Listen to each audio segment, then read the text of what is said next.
ದೇವ್ರೇ, ನನಗೆ ನಂಬೋದಕ್ಕಾಗ್ತಿಲ್ಲ. ವಿಜಯ್ ಕುಮಾರ್ ಇಷ್ಟೊಂದು ಕೆಳಮಟ್ಟಕ್ಕೆ ಇಳಿತಾನಾ ಅಂತ ರಾಮ್ ಕಡೆ ನೋಡ್ತಾ ಕೇಳ್ತಾಳೆ ನೇಹ. ಹ್ಞೂ, ಇದು ಒಂದೇ ಅಲ್ಲ, ಇನ್ನೂ ಏನೇನೋ ಮಾಡಿದ್ದಾನೆ. ಆದರೆ ನನಗೆ ಆರೋಹಿ ಬಗ್ಗೆ ಚಿಂತೆ ಆಗ್ತಿದೆ. ಅಂಥ ಮೃಗಗಳ ಮಧ್ಯೆ ಅವಳು ಹೇಗಿರ್ತಾಳೋ ಏನೋ ಅಂತಾನೆ ರಾಮ್. ನನಗೂ ಕೂಡ ತುಂಬ ಚಿಂತೆ ಆಗ್ತಿದೆ. ಒಬ್ಬಳೇ ಅಲ್ಲಿ ಅವರೆಲ್ಲರನ್ನ ಹೇಗೆ ಎದುರಿಸ್ತಾಳೆ? ಅವಳು ಒಬ್ಬಳೇ ಅಲ್ಲ, ಅವಳ ಜೊತೆ ಸುಮೇಧ್ ಕೂಡ ಇದ್ದಾನೆ. ಆದರೆ ಆ ಸುಮೇಧ್ ಆರೋಹಿನ ಸಂಕಷ್ಟಕ್ಕೆ ಸಿಲುಕಿಸ್ತಾನೆ ಅನ್ನಿಸ್ತಿದೆ ಅಂತಾನೆ ರಾಮ್.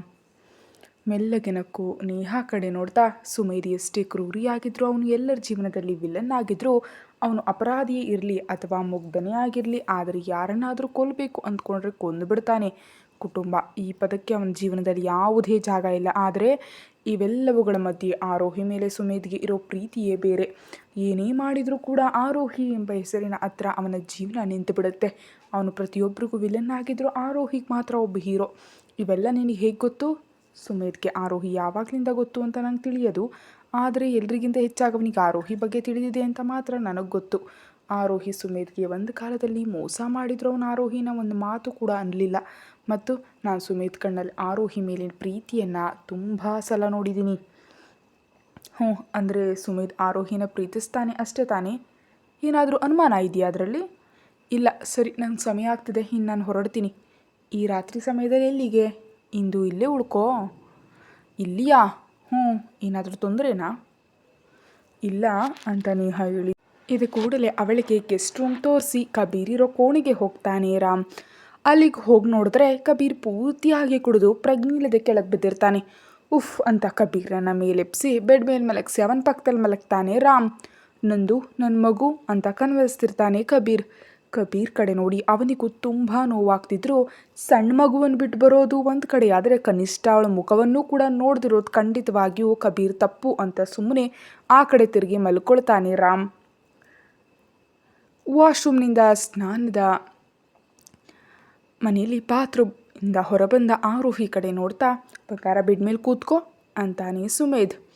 ಯಾಕೆ? ನಾನು ನಿನ್ನ ಪ್ರಶ್ನೆ ಮಾಡಿದ್ರು ಕೇಳಲಿಲ್ಲ, ಹೇಳಿದ್ದನ್ನು ಮಾಡು ಅಂತ ಸುಮೇಧ್ ಹೇಳಿದ ಕೂಡಲೇ ಮುಖ ಉಬ್ಬಿಸ್ಕೊಂಡು ಬೆಡ್ ಮೇಲೆ ಕೂತ್ಕೊಳ್ತಾಳೆ ಆರೋಹಿ. ಫಸ್ಟ್ ಏಡ್ ಬಾಕ್ಸ್ ತಂದು ಅವಳೆದುರು ಕೂತ್ಕೊಳ್ತಾನೆ. ನನಗೆ ಡ್ರೆಸ್ಸಿಂಗ್ ನೀನು ಮಾಡ್ತೀಯಾ? ಈ ಕೋಣೆಯಲ್ಲಿ ನನಗಿಂತ ಬೇರೆ ಯಾರಾದರೂ ಇದ್ದಾರಾ? ಆದರೆ ನಿನಗೆ ಹೇಗೆ? ಬಂಗಾರ, ನಾನು ಚಕ್ರವರ್ತಿ, ನಾನು ಏನನ್ನಾದರೂ ಮಾಡಬಲ್ಲೆ ಅಂತ ಅವಳ ಮೈ ಮೇಲಿನ ಗೌನ್ ಸೇರಿಸಿ ಪಕ್ಕಕ್ಕೆ ಹಾಕ್ತಾನೆ. ಜಾಗೃತಿಯಾಗಿ ಆರೋಹಿ ಹೊಟ್ಟೆ ಹತ್ರ ಇರೋ ಗಾಯವನ್ನು ಸ್ವಚ್ಛ ಮಾಡ್ತಾನೆ. ಅವನು ಹಾಗೆ ಮಾಡ್ತಿದ್ದಾಗ ಉರಿ ಬಂದ ಕಾರಣ ಸುಮೇಧ್ ಭುಜವನ್ನು ಗಟ್ಟಿಯಾಗಿ ಇಟ್ಕೊಳ್ತಾಳೆ. ಆರೋಹಿ ಆಗಿಡ್ಕೊಂಡ ತಕ್ಷಣ ಸುಮೇಧ್ ಮಾಡ್ತಿದ್ದ ಕೆಲಸ ನಿಲ್ಲಿಸಿ ಅವಳ ಕಡೆ ನೋಡ್ತಾನೆ. ನೋವು ತಡೆಯಲಾರದೆ ಗಟ್ಟಿಯಾಗಿ ಕಣ್ಣು ಮುಚ್ಕೊಂಡಿರ್ತಾಳೆ. ಅವಳ ಕಣ್ಣಿನಿಂದ ನೀರು ಕೂಡ ಬರ್ತಿರುತ್ತೆ. ಅವಳ ಕಣ್ಣಲ್ಲಿ ನೀರು ಕಂಡ್ರು ಏನೂ ಮಾತಾಡದೆ ಸುಮ್ಮನೆ ಗಾಯವಾದ ಜಾಗಕ್ಕೆ ಉಫ್ ಅಂತ ಗಾಳಿ ಊದಿ ಮುಲಾಮಚ್ಚಿ ಬ್ಯಾಂಡೇಜ್ ಹಾಕ್ತಾನೆ.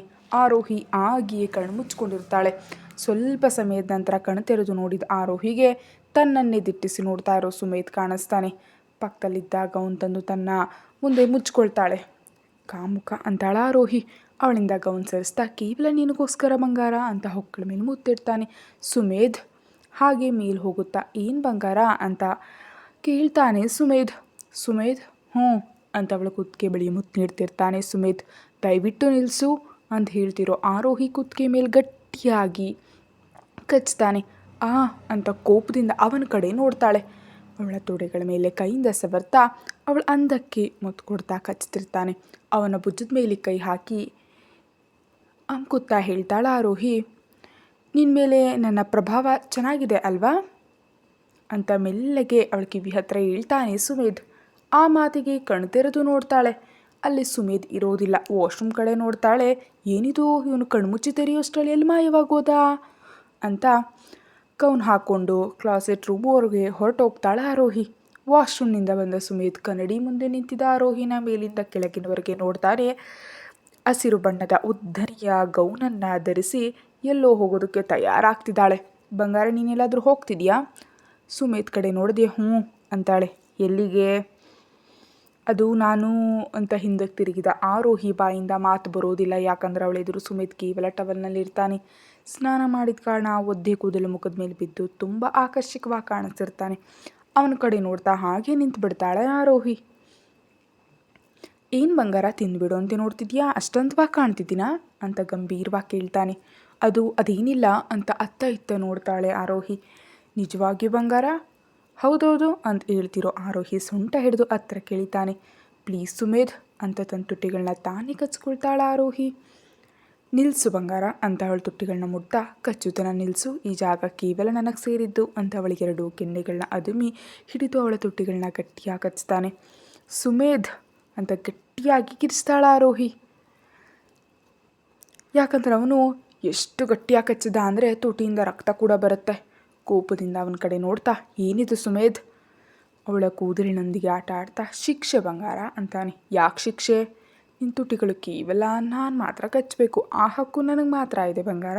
ಆದ್ದರಿಂದ ನಿನ್ನ ತುಟಿ ಕಚ್ಕೊಂಡಿದ್ದಕ್ಕೆ ನಿಂಗೆ ಶಿಕ್ಷೆ ನೀಡಿದ್ದೀನಿ ಅಂತಾನೆ. ನೀನು ಹುಚ್ಚಾ? ಹೌದು ಬಂಗಾರ ಅಂತ ತುಟಿ ಮೇಲಿದ್ದ ರಕ್ತವನ್ನು ನಾಲಿಗೆಯಿಂದ ಒರೆಸ್ತಾನೆ. ಈಗ ಹೇಳು, ಎಲ್ಲಿಗೆ ಹೋಗ್ತಿದ್ಯಾ? ಸುಮ್ಮನೆ ಹಾಗೆ ಸುತ್ತಾಡ್ಕೊಂಡು ಬರೋದಕ್ಕೆ ಹೋಗ್ತಿದ್ದೀನಿ. ಎಲ್ಲಿಗೆ ಹೋಗ್ತಿದ್ಯಾ ಆ ಜಾಗ ಹೇಳು. ಹೊರಗೋಗುವಾಗ ಎಲ್ಲ ವಿವರ ಹೇಳೋದು ಅಗತ್ಯವಾ ಅಂತ ಕೇಳ್ತಾಳ ಆರೋಹಿ. ಆ ಮಾತಿಗಳನ್ನ ಬಿಟ್ಟು ನೀನು ಎಲ್ಲಿಗಾದರೂ ಹೋಗಬಹುದು, ಆದರೆ ಒಂದು ನೆನಪಿಟ್ಟುಕೋ, ಈಗಾಗಲೇ 2 ಬಾರಿ ನನಗೆ ಮೋಸ ಮಾಡಿದ್ಯಾ, 3ನೇ ಬಾರಿ ಕ್ಷಮಿಸೋದಿಲ್ಲ, ಕೇವಲ ಶಿಕ್ಷೆ ಮಾತ್ರ ಇರುತ್ತೆ. ಆ ಶಿಕ್ಷೆ ಕೂಡ ಸಾವಿಗಿಂತ ಭಯಾನಕವಾಗಿರುತ್ತೆ ಅಂತ ಅವಳ ಕಡೆ ನೋಡದೆ ಬಟ್ಟೆ ಕೋಣೆಗೆ ಹೋಗ್ತಾನೆ ಸುಮೇಧ್. ಅಂತ ಗಟ್ಟಿಯಾಗಿ ಉಸಿರು ಬಿಟ್ಟು ತನ್ನ ಫೋನ್ ತಗೊಂಡು ಅಲ್ಲಿಂದ ಹೊರಟು ಹೋಗ್ತಾಳೆ ಆರೋಹಿ. ಬೆಳಿಗ್ಗೆ ನಂದುವನ್ನು ಕರ್ಕೊಂಡು ಶಾಲೆಗೆ ಹೋಗ್ತಿದ್ದಂಥ ಪ್ರೀತಿ ಕಾರ್ ಮಧ್ಯದಲ್ಲಿ ನಿಂತು ಹೋಗುತ್ತೆ. ಏನಾಯ್ತಮ್ಮ? ಗೊತ್ತಿಲ್ಲ ಬಂಗಾರ, ತಡಿ ನೋಡ್ತೀನಿ ಅಂತ ಕಾರ್ನಿಂದ ಇಳಿದು ಬಾನೆಟ್ ತೆರೆದು ನೋಡ್ತಾಳೆ ಪ್ರೀತಿ. ಓ ದೇವ್ರೇ, ಇಂಜಿನ್ ತುಂಬ ಬ್ಯುಸಿಯಾಗಿದೆ, ಏನು ಮಾಡೋದು? ನಂದಕ್ಕೆ ಶಾಲೆಗೆ ತಡವಾಗ್ತದೆ ಅಂತ ಬಾನೆಟ್ ಮುಚ್ಚಿ ಕಾರಿನ ಹತ್ರ ನಿಂತು ಹೋಗೋರ್ನೆಲ್ಲ ಲಿಫ್ಟ್ ಕೇಳ್ತಾಳೆ ಪ್ರೀತಿ. ಎಷ್ಟು ಕಾರ್ಗಳು ಬಂದರು, ಯಾರು ನಿಲ್ಲಿಸ್ತಿದ್ದಾಗ ತಾಶೆಯಿಂದ ಈಗ ಹೇಗೆ ಅಂದ್ಕೊಳ್ತಿರೋ ಪ್ರೀತಿ ಹತ್ರ ಒಂದು ಕಾರ್ ಬಂದು ನಿಲ್ಲುತ್ತೆ. ನಂಗೆ ಶಾಲೆವರೆಗೆ ಲಿಫ್ಟ್ ಅಂತಿದ್ದ ಪ್ರೀತಿ ಮಾತು ಗಂಟಲಲ್ಲಿ ನಿಂತು ಹೋಗುತ್ತೆ. ಡ್ರೈವಿಂಗ್ ಸೀಟ್ನಲ್ಲಿ ಕೂತಿದ್ದ ಕಬೀರ್ನನ್ನು ನೋಡಿ, ಲಿಫ್ಟ್ ಬೇಕಾ ಅಂತ ಪ್ರೀತಿ ಕಡೆ ನೋಡ್ತಾ ಕೇಳ್ತಾನೆ. ಅಂತಾಳೆ ಪ್ರೀತಿ, ಯಾಕಂದರೆ ಮೊದಲ ದಿನ ನಂದು ಶಾಲೆಗೆ ತಡವಾಗಬಾರ್ದು ಅಂತ. ಸರಿ ಬಾ ಅಂತ ಕಬೀರ್ ಹೇಳಿದ ಕೂಡಲೇ ತನ್ನ ಕಾರ್ ಲಾಕ್ ಮಾಡಿ ನಂದು ಜೊತೆ ಹಿಂದೆ ಸೀಟ್ನಲ್ಲಿ ಕೂತ್ಕೊಳ್ತಾಳೆ ಪ್ರೀತಿ. ಹಾಯ್ ಅಂಕಲ್, ನಾವು ಮತ್ತೆ ಭೇಟಿಯಾದವು ಅಂತ ಖುಷಿಯಿಂದ ಕೇಳ್ತಾಳೆ ನಂದು. ಹೌದು ಬಂಗಾರ ಅಂತ ಮೆಲ್ಲಗೆ ನಗ್ತಾನೆ ಕಬೀರ್. ಅಮ್ಮ, ನೀನೇನು ಹೇಳಿದೆಯಲ್ಲ, ಒಂದು ವೇಳೆ ಡೆಸ್ಟಿನಿ ಇದ್ದರೆ ಕಬೀರ್ ಅಂಕಲ್ ಮತ್ತೆ ನಮ್ಮನ್ನು ಭೇಟಿ ಆಗ್ತಾರೆ ಅಂತ. ನೋಡಮ್ಮ, ನನ್ನ ಹಣೆ ಬರದಲ್ಲಿ ಕಬೀರ್ ಅಂಕಲ್ ಇದ್ದಾರೆ ಅಂತ ನಂದು ಹೇಳಿದ ಮಾತಿಗೆ ಕಬೀರ್ ಕನ್ನಡಿಯಿಂದ ಪ್ರೀತಿ ಕಡೆ ನೋಡ್ತಾನೆ. ಪ್ರೀತಿ ಕೂಡ ಕನ್ನಡಿಯಿಂದ ಕಬೀರ್ ಕಡೆ ನೋಡ್ತಿರೋದ್ರಿಂದ ಒಂದು ಕ್ಷಣ ಇಬ್ಬರ ಕಣ್ಣುಗಳು ಸಂಧಿಸುತ್ತವೆ. ಸ್ವಲ್ಪ ಸಮಯ ಶಾಲೆಯ ಹತ್ರ ಕಾರ್ ನಿಲ್ಲಿಸ್ತಾರೆ ಪ್ರೀತಿ ಮತ್ತು ಇಬ್ಬರು ಕಾರ್ನಿಂದ ಕೆಳಗಿಳಿತಾರೆ. ಬಂಗಾರ, ಯಾರ ಜೊತೆಗೂ ಜಗಳ ಆಡ್ಬೇಡ, ಜಾಗೃತಿಯಾಗಿರು, ನಾನು ನಿನ್ನ ಸಂಜೆ ಕರ್ಕೊಂಡು ಹೋಗೋದಕ್ಕೆ ಬರ್ತೀನಿ ಅಂತಾಳೆ ಪ್ರೀತಿ. ಸರಿ ಅಮ್ಮ ಅಂತ ಕಬೀರ್ ಕಡೆ ಕೈ ಬೀಸಿ ಬಾಯಿ ಹೇಳ್ತಾ ಅಲ್ಲಿಂದ ವೇಗವಾಗಿ ಶಾಲೆ ಒಳಗಡೆ ಓಡ್ತಾಳೆ. ನಂದು ಹೋಗ್ತಿರೋ ಕಡೆ ನೋಡ್ತಿರೋ ಕಬೀರ್ ಕಣ್ಣುಗಳಲ್ಲಿ ಒಂದು ಸಣ್ಣ ಕಣ್ಣೀರಿನ ಹನಿ ಬೀಳುತ್ತೆ. ಜೀವನದಲ್ಲಿ ಎಷ್ಟೊಂದನ್ನು ಕಳ್ಕೊಂಡಿದ್ದಾನೆ. ಹುಟ್ಟಿದಾಗ ಮಗುವನ್ನು ಎತ್ಕೊಳ್ಳೋದು, ಮಗುವಿನ ಅಳು, ಪುಟ್ಟ ಹೆಜ್ಜೆಗಳಿಂದ ನಂದು ಇಟ್ಟ ಮೊದಲ ಹೆಜ್ಜೆ, ಬಾಯಿಂದ ಬಂದ ಮೊದಲ ಮಾತು, ಪ್ರತಿಯೊಂದನ್ನು ಅವನು ತುಂಬ ಕಳ್ಕೊಂಡಿದ್ದಾನೆ. ತಾನು ಒಂದು ನಿರ್ಧಾರದಿಂದ ಅವೆಲ್ಲವನ್ನು ಆಲೋಚಿಸಿದ್ದ ಕಬೀರ್ ಮನಸ್ಸು ಮತ್ತೆ ಹದಗೆಡುತ್ತೆ. ಹಿಂದಿನ ಸೀಟ್ನಲ್ಲಿ ಕೂತು ನನ್ನ ಕಾರನ್ನ ಹತ್ರ ಬಿಡಿ ಅಂತಾಳೆ ಪ್ರೀತಿ. ಕನ್ನಡಿಯಿಂದ ಪ್ರೀತಿ ಕಡೆ ನೋಡ್ತಾ, ನಾನು ನಿನ್ನ ಡ್ರೈವರ್ ಅಲ್ಲ ಅಂತಾನೆ ಕಬೀರ್. ಮುಂದಿನ ಸೀಟ್ನಲ್ಲಿ ಬಂದು ಕೂತ್ಕೋ. ಕಬೀರ್ ಮಾತಿಗೆ ಸ್ವಲ್ಪ ಹೊತ್ತು ಆಲೋಚಿಸಿ ಕಾರ್ನಿಂದ ಹೊರಗೆ ಬಂದು ಪಕ್ಕ ಸೀಟ್ನಲ್ಲಿ ಕೂತ್ಕೊಳ್ತಾಳೆ. ಯಾಕಂದರೆ ಕಬೀರ್ ಜೊತೆ ವಾದಿಸೋಕೆ ಅವಳಿಗೆ ಇಷ್ಟ ಇರೋದಿಲ್ಲ. ಈಗಾಗಲೇ ತುಂಬ ತಡವಾಗಿದೆ ಅಂತ ಗಟ್ಟಿಯಾಗಿ ಉಸಿರು ಬಿಟ್ಟು, ಸೀಟ್ ಬೆಲ್ಟ್ ಹಾಕೊಂಡಿದ್ದೀನಿ, ಈಗಲಾದರೂ ಕಾರ್ ಶುರು ಮಾಡ್ತೀಯಾ ಅಥವಾ ಹೀಗೆ ನನ್ನ ನೋಡ್ತಿರ್ತೀಯಾ ಅಂತ ಗುರಾಯಿಸಿ ಹೇಳ್ತಾಳೆ ಪ್ರೀತಿ. ಕಾರ್ ಶುರು ಮಾಡ್ತಾ, ನೀನು ಎಲ್ಲಿಗೆ ಹೋಗ್ಬೇಕು ಹೇಳು, ಅಲ್ಲಿಗೆ ಬಿಡ್ತೀನಿ. ಕಾರ್ ಸಂಜೆ ನಿನ್ನ ಫ್ಲ್ಯಾಟ್ ಹತ್ರ ಬಂದುಬಿಡುತ್ತೆ. ನನ್ನ ಮೇಲೆ ಇಷ್ಟೊಂದು ಕಾಳಜಿ ಯಾಕೆ ಅಂತ ವ್ಯಂಗ್ಯವಾಗಿ ಕೇಳ್ತಾಳೆ ಪ್ರೀತಿ. ನಿನಗೆ ತಡವಾಗ್ತಿದೆ ಅಂತ ಕೇಳಿದೆ ಅಷ್ಟೇ, ಅಥವಾ ನಿನ್ನಿಷ್ಟ. ಮೀಡಿಯಾ ಹೌಸ್ ಹತ್ರ ಬಿಡಿ ಅಂತ ಕಿಟಕಿಯಿಂದ ಹೊರಗೆ ನೋಡ್ತಾ ಕೂತ್ಕೊಳ್ತಾಳೆ. ಅರ್ಧ ಗಂಟೆ ನಂತರ ಕಾರ್ ನಿಲ್ಲಿಸ್ತಾರೆ. ಸೀಟ್ ಬೆಲ್ಟ್ ತೆಗಿತಾ, ಕಾರ್ ಸಮಯಕ್ಕೆ ಸರಿಯಾಗಿ ನನ್ನ ಫ್ಲ್ಯಾಟ್ ಹತ್ರ ಬರಬೇಕು ಅಂತಾಳೆ ಪ್ರೀತಿ. ಕಬೀರ್ ಅಂತ ಪ್ರೀತಿ ಕಡೆ ನೋಡ್ತಾರೆ. ಕಾರ್ನಿಂದ ಹೊರಗೆ ಬಂದು ಕಬೀರ್ ಕಡೆ ಒಂದು ಬಾರಿ ನೋಡಿ ಅಲ್ಲಿಂದ ಹೊರಟು ಹೋಗ್ತಾಳೆ ಪ್ರೀತಿ. ಸುಮೇಧ್ ಫ್ಲ್ಯಾಟ್ ಹತ್ರಕ್ಕೆ ಬಂದು ಒಳಗಡೆ ಹೋಗ್ತಾಳೆ ಆರೋಹಿ. ಅಲ್ಲಿ ರಾಮ್ ಮತ್ತು ನೇಹಾ ಒಬ್ರಿಗೊಬ್ಬರು ತಿಂಡಿ ತಿನ್ನಿಸ್ತಿರ್ತಾರೆ. ಅದನ್ನು ನೋಡಿದ ಆರೋಹಿ, ವಾವ್ ಎಷ್ಟು ಚೆನ್ನಾಗಿದೆ ಅಂತಾಳೆ. ಆರೋಹಿ ಧ್ವನಿಗೆ ಇಬ್ಬರು ಹಿಂದೆ ತಿರುಗ್ತಾರೆ. ಅಲ್ಲಿ ಆರೋಹಿನ ಕಂಡು ಕುರ್ಚಿಯಿಂದ ಎದ್ದು ಬಂದು ಆರೋಹಿನ ಅಪ್ಕೊಳ್ತಾಳೆ ನೇಹಾ. ಆರೋಹಿ ಕಿರ್ಚಿದ ತಕ್ಷಣ ಅವಳಿಂದ ದೂರ ಸರಿದು ಏನಾಯ್ತು ಆರೋಹಿ ಅಂತ ಕಂಗಾಲ ಕೇಳ್ತಾಳೆ. ಏನಿಲ್ಲ, ಸುಮ್ಮನೆ ಕಿಸ್ತೆ ಅಷ್ಟೇ. ಓ ಹೌದಾ ಅಂತ ಗಂಭೀರವಾಗಿ ಆರೋಹಿ ಕಡೆ ನೋಡ್ತಾ, ನಿನಗೆ ಗುಂಡು ತಗ್ಲಿದೆ ಅಂತ ಕಬೀರ್ ಹೇಳ್ದ, ನೀನು ವಿಶ್ರಾಂತಿ ತಗೊಳ್ಳದೆ ಹೊರಗೆ ಯಾಕೆ ಬಂದೆ ಅಂತಾನೆ ರಾಮ್. ಗುಂಡ ಅಂತ ಆಘಾತಕ್ಕೊಳಗಾಗ್ತಾಳೆ ನೇಹಾ. ಹೌದು, ದೇವಸ್ಥಾನದಲ್ಲಿ ನನ್ನ ಮೇಲೆ ದಾಳಿ ನಡೀತು. ನಿಜವಾಗಿ ಸುಮೇಧ್ಗೆ ಆ ವಿಷಯ ಮೊದಲೇ ತಿಳಿದಿತ್ತು, ಆದರೆ ನನ್ನ ಬಳಿ ಹೇಳಿರಲಿಲ್ಲ ಅಂತ ಸೋಫಾದಲ್ಲಿ ಕೂತ್ಕೊಳ್ತಾಳೆ ಆರೋಹಿ. ಯಾಕೆ ಹೇಳಲಿಲ್ಲ ಅಂತ ಕೋಪದಿಂದ ಹೇಳ್ತಾ ಆರೋಹಿ ಪಕ್ಕದಲ್ಲಿ ಕೂತ್ಕೊಳ್ತಾಳೆ ನೇಹಾ. ಕೆಲವು ವಿಷಯ ಹೇಳ್ತಾನೆ, ಕೆಲವು ಹೇಳೋದಿಲ್ಲ, ಹಾಗಾಗಿದೆ ಹೇಳಿಲ್ಲ. ಈಗ ಹೇಗಿದೆ ಆರೋಹಿ ಅಂತ ಕೇಳ್ತಾನೆ ರಾಮ್. ಪರವಾಗಿಲ್ಲ, ಆದರೆ ಗಾಯದ ಹತ್ರ ಏನಾದರೂ ಒತ್ತಡ ಬಿದ್ದರೆ ನೋವಾಗುತ್ತೆ, ಅದೆಲ್ಲ ಸರಿ. ನೀನು ಇಲ್ಲಿ ಏನು ಮಾಡ್ತಿದ್ಯಾ ನೇಹಾ? ನಾನು ಅದು ಅಂತ ರಾಮ್ ಕಡೆ ನೋಡ್ತಾಳೆ. ರಾಮ್ ಮತ್ತು ನೇಹಾ ಒಬ್ರಿಗೊಬ್ರು ನೋಡ್ಕೊಳ್ಳೋದು ಕಂಡು ವಿಷಯ ಅರ್ಥ ಮಾಡ್ಕೊಂಡ ಆರೋಹಿ ನನಗೆ ತುಂಬ ಖುಷಿಯಾಯಿತು ಅಂತ ಸಂಭ್ರಮದಿಂದ ಹೇಳ್ತಾಳೆ. ಅಂದಹಾಗೆ ಕಬೀರಲ್ಲಿ ಕಾಣಿಸ್ತಿಲ್ಲ ಅಂತ ಕೇಳ್ತಾಳ ಆರೋಹಿ ಪ್ರಶ್ನೆ. ಒಬ್ಬರು ಮುಖ ಒಬ್ಬರು ನೋಡ್ಕೊಳ್ತಾರೆ ರಾಮ್ ಮತ್ತು ನೇಹಾ. ಏನಾಯಿತು, ನೀನು ಕಬೀರ್ ಬಗ್ಗೆ ಯಾಕೆ ಕೇಳ್ತಿದ್ಯಾ ಅಂತ ಕೇಳ್ತಾನೆ ರಾಮ್. ಸುಮ್ಮನೆ ಅಂತ ನಗ್ತಾ, ನನ್ನನ್ನು ಇಲ್ಲಿ ನೋಡಿದ್ರೆ ಮತ್ತೆ ನನ್ನ ಕುತ್ತಿಗೆ ಹಿಡಿದು ಹೊರಗಾಕ್ತಾರೆ ಅಂತ. ಆದರೂ ಕಬೀರ್ ಸುಮೇಧ್ ಅಸಲಿ ತೊಂದರೆ ನನಗೆ ಇಲ್ಲಿವರೆಗೆ ಅರ್ಥ ಆಗ್ತಿಲ್ಲ ಅಂತ ಕೇಳ್ತಾಳೆ ಆರೋಹಿ. ತೊಂದರೆ ಏನು ಅಂತ ತಿಳಿಬೇಕಿದೆಯೇ ಅಂತ ಕೇಳ್ತಾನೆ ರಾಮ್. ಏನಾಯಿತು, ನೀನಾಗಿ ಇಷ್ಟೊಂದು ಗಂಭೀರವಾಗಿದೆಯಾ? ವಿಷಯ ಏನಂತ ನಿನಗೆ ಗೊತ್ತಾ ಅಂತ ಕೇಳ್ತಾಳ ಆರೋಹಿ. ಗಾಜಿನ ಗೋಡೆ ಎದುರು ನಿಂತು ಸಿಗರೇಟ್ ಸೇದ್ತಾ ಏನೋ ಆಲೋಚಿಸ್ತಿರ್ತಾನೆ ಸುಮೇಧ್. ಅಷ್ಟಲ್ಲಿ ಕ್ಯಾಬಿನ್ ಬಾಗಿಲು ತಟ್ಟೋ ಶಬ್ದ ಕೇಳಿಸಿ ಒಳಗೆ ಬಾ ಅಂತಾನೆ. ಕ್ಯಾಬಿನ್ ಒಳಗಡೆ ಬಂದು, ಬಾಸ್, ಕಲ್ಲಿದ ಬಗ್ಗೆ ತಿಳಿಯೋದಕ್ಕೆ ಒಬ್ಬ ಹೊಸ ರಿಪೋರ್ಟರ್ ಇಲ್ಲಿಗೆ ಬಂದಿದ್ದಾರೆ. ಅವರ ಹೆಸರು ಪ್ರೀತಿ ಅಂತ ಚೋಟು. ಸಿಗರೇಟ್ ಹೊಗೆ ಬಿಡ್ತಾ ಪ್ರೀತಿ ಎಂಬ ಹೆಸರು ಕೇಳಿದ ತಕ್ಷಣ ಸುಮೇಧ್ ಮುಖದಲ್ಲಿ ಒಂದು ರೀತಿ ನಗು ಬರುತ್ತೆ. ಸುಮೇಧ್ ಮುಖದಲ್ಲಿ ನಗು ನೋಡಿ, ಏನಾಯಿತು ಬಾಸ್ ಅಂತ ಕೇಳ್ತಾನೆ ಚೋಟು. ಏನಿಲ್ಲ, ಆ ವರದಿಗಾರ್ತಿ ಏನು ಮಾಡಬೇಕೋ ಅದನ್ನು ಮಾಡಲಿ. ಈ ಪ್ರಪಂಚದಲ್ಲೇ ಇಲ್ಲದ ಕಲಿದ ಬಗ್ಗೆ ಈ ವರದಿಗಾರ್ತಿ ಹೇಗೆ ತಿಳಿತಾಳೆ? ಆದರೆ ಒಂದು ನೆನಪಿಟ್ಕೋ, ಇವೆಲ್ಲವುಗಳ ಮಧ್ಯೆ ನನ್ನ ಹೆಸರು ಬರಬಾರ್ದು. ಸರಿ ಬಾಸ್. ಹಿಂದಕ್ಕೆ ತಿರುಗಿ ಚೋಟು ಕಡೆ ನೋಡ್ತಾ, ಒಪ್ಪಂದದ ಬಗ್ಗೆ ಏನು ಸುದ್ದಿ ಅಂತ ಕೇಳ್ತಾನೆ ಸುಮೇಧ್. ಅವರು ಸಭೆಗಾಗಿ ಇನ್ನೊಂದು ಸಮಯ ನಿಗದಿಪಡಿಸೋದಕ್ಕೆ ಹೇಳಿದ್ದಾರೆ ಬಾಸ್ ಅಂತ ಚೋಟು ಹೇಳ್ತಾನೆ. ನಿನಗೆ ಗೊತ್ತು ಚೋಟು, ಎರಡನೇ ಅವಕಾಶವನ್ನು ನಾನು ಯಾರಿಗೂ ನೀಡೋದಿಲ್ಲ. ನಾನು ನಿಗದಿಪಡಿಸಿದ ಸಮಯವನ್ನು ಅವರು ರದ್ದು ಮಾಡಿದ್ದಾರೆ ಅಂದರೆ ಆ ಒಪ್ಪಂದ ರದ್ದಾದಂತೆ. ಸರಿ ಬಾಸ್. ತನ್ನ ಕುರ್ಚಿಯಲ್ಲಿ ಕೂತ್ಕೊಳ್ತಾ, ಈಗ ನೀನು ಹೋಗಬಹುದು ಅಂತ ಸುಮೇಧ್ ಹೇಳಿದ ಕೂಡಲೇ ಅಲ್ಲಿಂದ ಹೊರಟು ಹೋಗ್ತಾನೆ. ರಾಮ್ ಹೇಳಿದ್ನೆಲ್ಲ ಹೇಳಿದ ಆರೋಹಿ ಹಾಗೆ ಸ್ತಬ್ಧಳಾಗಿ ನಿಂತು ಬಿಡ್ತಾಳೆ. ರಾಮ್ ಮತ್ತು ನೇಹಾ ಆರೋಹಿ ಕಡೆ ನೋಡ್ತಿರ್ತಾರೆ. ಆರೋಹಿ ಅಂತ ಅವಳನ್ನ ಅಲುಗಾಡಿಸ್ತಾನೆ ರಾಮ್ ಕಡೆ ನೋಡ್ತಾ, ಹೇಗೆ ನಿಜಕ್ಕೂ ಇಷ್ಟು ಘೋರವಾಗಿ ಒಬ್ಬ ಹುಡುಗಿಯನ್ನ ಅತ್ಯಾಚಾರ ಹಾಗೆ ಹೇಗೆ ಇಷ್ಟು ನೀಚವಾಗಿ ಕೆಳಗಿಳಿತಾರೆ? ಮತ್ತು ಸುಮೇಧ್ ಅವನು ಅಂದ್ಕೊಂಡಿದ್ರೆ ಪಾಪ ಆ ಹುಡುಗಿಯನ್ನು ಉಳಿಸ್ಬೋದಿತ್ತು, ಆದರೆ ಅಂಥ ಕ್ರೂರ ಮೃಗಗಳ ಮಧ್ಯೆ ನಂದಿನಿಯನ್ನು ಬಿಟ್ಟು ಸುಮೇಧ್ ಅಲ್ಲಿಂದ ಯಾಕೆ ಹೊರಟು ಹೋದ? ಶಾಂತ ಆಗೋ ಆರೋಹಿ ಪ್ಲೀಸ್. ಸೋಫಾದಿಂದ ಮೇಲಿದ್ದು, ಇಲ್ಲ ಇವೆಲ್ಲವಕ್ಕೂ ಸುಮೇಧ್ ಉತ್ತರ ನೀಡಬೇಕು ಅಂತ ಅಲ್ಲಿಂದ ಹೊರಟು ಹೋಗ್ತಾಳೆ ಆರೋಹಿ. ಈಗ ಏನು ಮಾಡೋಣ ರಾಮ್? ಆರೋಹಿ ಎಷ್ಟು ಕೋಪದಿಂದ ಹೊರಗು ಹೋದ್ಲು, ಈಗ ಹೇಗೆ ಗೊತ್ತಿಲ್ಲ ನೇಹಾ. ಈಗ ಆರೋಹಿ ಏನು ಮಾಡ್ತಾಳೋ ಏನೋ ಅಂತಾನೆ ರಾಮ್. ಕಾರ್ನಲ್ಲಿ ಕೂತು ಸುಮೇಧ್ಗೆ ಕರೆ ಮಾಡ್ತಾಳೆ ಆರೋಹಿ. ಹ್ಞೂ ಬಂಗಾರ, ಎಲ್ಲಿದೆಯಾ ಅಂತ ತುಂಬ ಗಂಭೀರವಾಗಿ ಇವಳು ಕೂಡ ಕೇಳ್ತಾಳೆ. ಕಚೇರಿಯಲ್ಲಿ ಬಂಗಾರ, ನಾನು ಬರ್ತಿದ್ದೀನಿ. ಆದರೆ ಯಾಕೆ?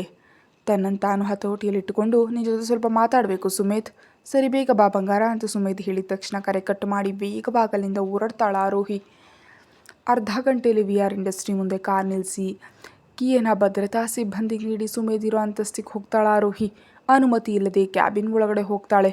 ಆರೋಹಿಯನ್ನು ಕಂಡು, ಮ್ಯಾನಸ್ ಬಂಗಾರ ಅಂತಾನೆ ಸುಮೇಧ್. ಮ್ಯಾನಸ್? ನನ್ನ ಪಾದದ ಹತ್ರ ಇಷ್ಟು ಕೋಪ ಯಾಕೆ ಬಂಗಾರ? ಏನಾಯಿತು ಅಂತ ಕೇಳ್ತಾನೆ ಸುಮೇಧ್.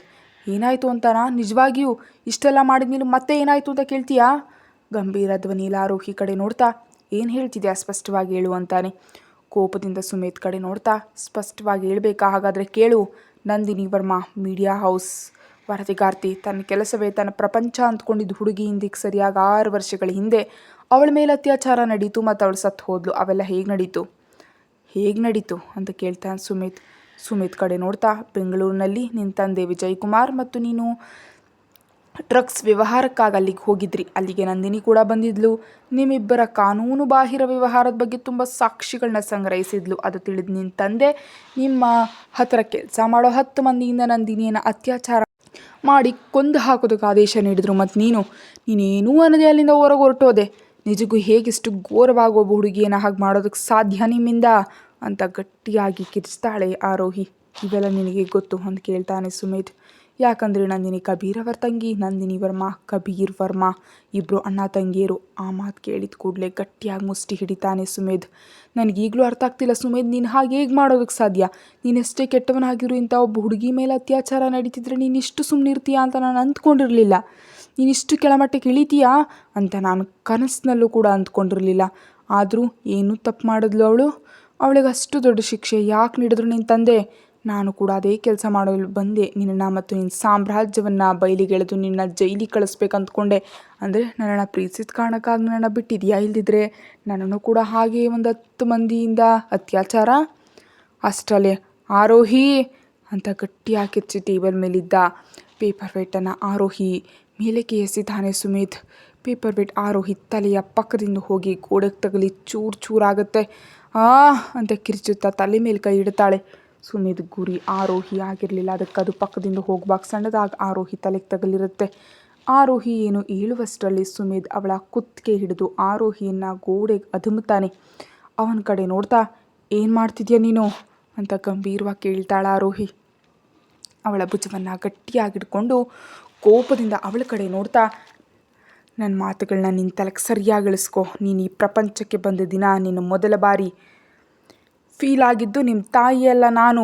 ನಿನ್ನ ಹೆಸರಿನಲ್ಲೂ ನನ್ನ ಮನಸ್ಸು ತುಂಬ ಹೋಗಿದೆ. ನಿನ್ನನ್ನು ಮೊದಲ ಬಾರಿ ನನ್ನ ಕೈಗಳಿಂದ ಎತ್ಕೊಂಡೆ ಅನುಭವಿಸ್ದೆ. ಹೀಗಿರುವಾಗ ನೀನು ನಿನ್ನ ಅತ್ಯಾಚಾರದ ಬಗ್ಗೆ ನನ್ನ ಜೊತೆ ಮಾತಾಡ್ತೀಯಾ ಅಂತ ಆರೋಹಿ ಇಂದಿರೋ ಗೋಡೆ ಗಟ್ಟಿಯಾಗಿ ಗುದ್ದುತ್ತಾನೆ ಸುಮೇಧ್. ಆ ಶಬ್ದಕ್ಕೆ ಗಟ್ಟಿಯಾಗಿ ಕಣ್ಣು ಮುಚ್ಕೊಳ್ತಾಳೆ ಆರೋಹಿ. ಕಣ್ತೆರಿ ಅಂತ ಸುಮೇಧ್ ಹೇಳಿದ್ರು. ಕಣ್ತೆರಿದೆ ಹಾಗೇ ಇರ್ತಾಳ ಆರೋಹಿ. ಕಣ್ತೆಗಿ ಅಂತ ಹೇಳಿದೆ ಅಂತ ಗಟ್ಟಿಯಾಗಿ ಕಿರಿಸ್ತಾನೆ ಸುಮೇಧ್. ತಕ್ಷಣ ಕಣ್ತೆರೆದು ಭಯ ತುಂಬಿದ ಕಣ್ಣುಗಳಿಂದ ಅವನ ಕಡೆ ನೋಡ್ತಾಳೆ. ಸುಮೇಧ್ ಕೈಯಿಂದ ರಕ್ತ ಸುರಿತಿರುತ್ತೆ. ಅದನ್ನು ನೋಡಿದ ಆರೋಹಿ, ಪ್ಲೀಸ್ ನಿಲ್ಲಿಸು ಸುಮೇಧ್ ಅಂತ ಅಳೆತಾ ಹೇಳ್ತಾಳೆ. ಆ ರಕ್ತ ಬರ್ತಿರೋ ಕೈಯನ್ನು ಅವಳ ಕೆನ್ನೆ ಮೇಲಿಟ್ಟು, ಕೆಲವು ವರ್ಷಗಳ ನಂತರ ನೀನು ನನ್ನ ಕಂಡೆ. ಅಂದು ಆ ಹೋಟೆಲ್ ರೂಮ್ನಲ್ಲಿ ನೀನು ಯಾರು ಅಂತ ನನಗೆ ಆ ಸಮಯದಲ್ಲಿ ತಿಳಿದಿರಲಿಲ್ಲ. ಆದರೆ ನಿನ್ನ ಸ್ಪರ್ಶವನ್ನು ನಾನು ಅನುಭವಿಸಿದೆ. ಮೊದಲ ಬಾರಿ ನೀನು ಹುಡ್ತಾಗ ಯಾವ ಭಾವನೆಯಂತೂ ನನ್ನ ನರಗಳಲ್ಲೂ ತುಂಬ ಹೋಗಿತ್ತು. ಅದೇ ಭಾವನೆಯನ್ನು ನಾನು ಅಂದು ನೀನು ನನ್ನ ಹತ್ತಿರ ಬಂದಾಗ ಅನುಭವಿಸಿದೆ. ನಾನು ನಿನ್ನ ಸ್ಪರ್ಶಕ್ಕೆ ದಾಸನಾಗಿದ್ದೀನಿ. ನಿನ್ನ ಬಗ್ಗೆ ನನಗೆ ನಂತರ ತಿಳಿಯಿತು. ಆದರೆ ಅಂದು ರಾತ್ರಿ ನಾನು ಪ್ರತಿಕ್ರಿಯಿಸಿದ ಮಾತ್ರ ನಿನ್ನ ದೇಹಕ್ಕೆ ಮತ್ತು ನಿನ್ನ ಭಾವನೆಗೆ. ಅಂಥ ನಿನ್ನ ದೇಹವನ್ನು ಬೇರೆ ಯಾರೋ ಅಂತ ಸುಮ್ಮನಾಗ್ತಾನೆ ಸುಮೇಧ್. ಅದಾದ ನಂತರ ಅವಳನ್ನ ಬಿಟ್ಟು ದೂರ ಸರಿತಾನೆ. ಆರೋಹಿ ಸುಮೇಧ್ ಕಡೆ ನೋಡ್ತಾ, ನೀನು ನನ್ನ ಪ್ರೀತಿಸ್ತಿದ್ಯಾ ಇಲ್ವಾ ಅಂತ ಕೇಳ್ತಾಳೆ. ಈ ವಿಲ್ ಸ್ಮೈಲ್ ಅವಳ ಕಡೆ ನೋಡ್ತಾ, ಪ್ರೀತಿ ಅನ್ನೋದು ತುಂಬ ಇದೆ ಬಂಗಾರ. ಅಪಾರವಾದ ಪ್ರೀತಿ ನಿನ್ನ ಮೇಲಿದೆ. ಆದರೆ ಪ್ರೀತಿಗಿಂತ ಮೊದಲು ನಿನ್ನ ದೇಹದ ಮೇಲೆ ಕಾಮ ಎಂಬ ಭಾವನೆ ಅದಕ್ಕಿಂತ ಹೆಚ್ಚಾಗಿದೆ. ನಿನ್ನ ಪ್ರೀತಿಗಿಂತ ಮೊದಲು ನಾನು ನಿನ್ನ ಅನುಭವಿಸ್ದೆ. ನಿನ್ನ ಸ್ಪರ್ಶವನ್ನು ಅನುಭವಿಸ್ದೆ. ನಿನ್ನ ಅಣುವನ್ನು ಅನುಭವಿಸ್ದೆ. ಈ ವಿಷಯ ಮರ್ತಿಲ್ಲ ತಾನೇ ನೀನು ಅಂತ ಆರೋಹಿ ಕಡೆ ನೋಡ್ತಾ ಕೇಳ್ತಾನೆ. ನನಗೆ ಗೊತ್ತು ಸುಮೇಧ್, ನೀನು ಪ್ರೀತಿ ಅಪಾರವಾಗಿ ಇಟ್ಕೊಂಡಿದ್ಯಾ ಅಂತ. ಆದರೆ ನಂದಿನಿಯನ್ನು ನೀನಂದು ಯಾಕೆ ಉಳಿಸ್ಲಿಲ್ಲ? ಯಾಕೆ ಅಲ್ಲಿಂದ ಹೊರಟು ಹೋದೆ? ಗಾಜಿನ ಗೋಡೆಯಿಂದ ಹೊರಗೆ ನೋಡ್ತಾ, ನಾನು ಚಕ್ರವರ್ತಿ ಬಂಗಾರ. ಆ ಸಮಯದಲ್ಲಿ ನಾನು ಅವಳನ್ನ ಉಳಿಸೋದಕ್ಕೆ ಸಾಧ್ಯ ಇರಲಿಲ್ಲ. ಯಾಕಂದರೆ ನನ್ನ ಚಕ್ರವರ್ತಿ ಎಂಬ ಸ್ಥಾನ ನನ್ನ ಕೈಗೆ ಬರೋದಕ್ಕೆ ಇನ್ನೂ ಸ್ವಲ್ಪವೇ ಸಮಯ ಇತ್ತು. ಆ ಸಮಯದಲ್ಲಿ ಅಧಿಕಾರಿಗಳು ನನ್ನ ಕೈಗೆ ಬರಲು ಶುರುವಾಯಿತು. ಮತ್ತು ನಾನು ಅಂದು ಆ ಹುಡುಗಿನ ಉಳಿಸಿ ಆ ಒಂದು ತಪ್ಪಿನಿಂದಾಗಿ ನನ್ನ ಸಾಮ್ರಾಜ್ಯವನ್ನು ಕಳ್ಕೊಳ್ಳೋದಕ್ಕೆ ಇಷ್ಟ ಇರಲಿಲ್ಲ. ಯಾಕಂದರೆ ನಾನು ಈ ಸಾಮ್ರಾಜ್ಯವನ್ನು ಕಟ್ಟೋದಕ್ಕೆ ಎಷ್ಟು ತ್ಯಾಗ ಮಾಡಿದ್ದೀನಿ ಗೊತ್ತಾ ಬಂಗಾರ? ಅದರಲ್ಲಿ ಆ ಹುಡುಗಿ ಪ್ರಾಣ ಕೂಡ ಒಂದು ರೀತಿ ತ್ಯಾಗವಿದ್ದಂತೆ ಅಂತಾನೆ. ಸುಮೇಧ್ ಮಾತುಗಳನ್ನ ಕೇಳಿದ ಆರೋಹಿ ಹಾಗೆ ಆಘಾತಗೊಂಡು ನಿಂತು ಬಿಡ್ತಾಳೆ. ಅವಳ ತಲೆ ಕೆಲಸ ಮಾಡ್ತಿಲ್ಲ. ಈ ಚಕ್ರವರ್ತಿ ಎಂಬ ಸ್ಥಾನಕ್ಕೊಬ್ಬ ಹುಡುಗಿಯನ್ನು ಕ್ರೂರ ಮೃಗಗಳು ಬಲಿ ಬಡಿತಿದ್ರು. ಸುಮೇಧ್ ಸುಮ್ಮನಿದ್ನಾ? ಅಂದರೆ ಈ ಚಕ್ರವರ್ತಿ ಸಾಮ್ರಾಜ್ಯ ಸೃಷ್ಟಿಸಲು ಇನ್ನು ಎಷ್ಟು ಮಂದಿ ಜೀವನಗಳು, ಎಷ್ಟು ಮಂದಿ ಪ್ರಾಣಗಳು ಹೋಗಿವೆಯೋ ಅಂತ ಆಲೋಚಿಸ್ತಾ ತನ್ನ ಹೆಜ್ಜೆಗಳನ್ನ ಹಿಂದಕ್ಕೆ ತೆಗೆದುಕೊಳ್ತಾಳೆ. ಯಾಕಂದರೆ ಈಗ ಅಲ್ಲಿ ಅವಳಿಗೆ ಇರೋದಕ್ಕೂ ನಿಜಕ್ಕೂ ಇಷ್ಟ ಇಲ್ಲ. ಅಲ್ಲಿಂದ ದೂರ ಎಲ್ಲಿಗಾದರೂ ಓಡು ಹೋಗಬೇಕಂತ ಅನ್ನಿಸ್ತಿದೆ. ಕಥೆಯ ಮುಂದುವರಿಯುತ್ತೆ. ಹೆಚ್ಚಿನ ವೀಡಿಯೋಗಾಗಿ ಚಾನಲ್ಗೆ ಸಬ್ಸ್ಕ್ರೈಬ್ ಮಾಡಿ. Thank you.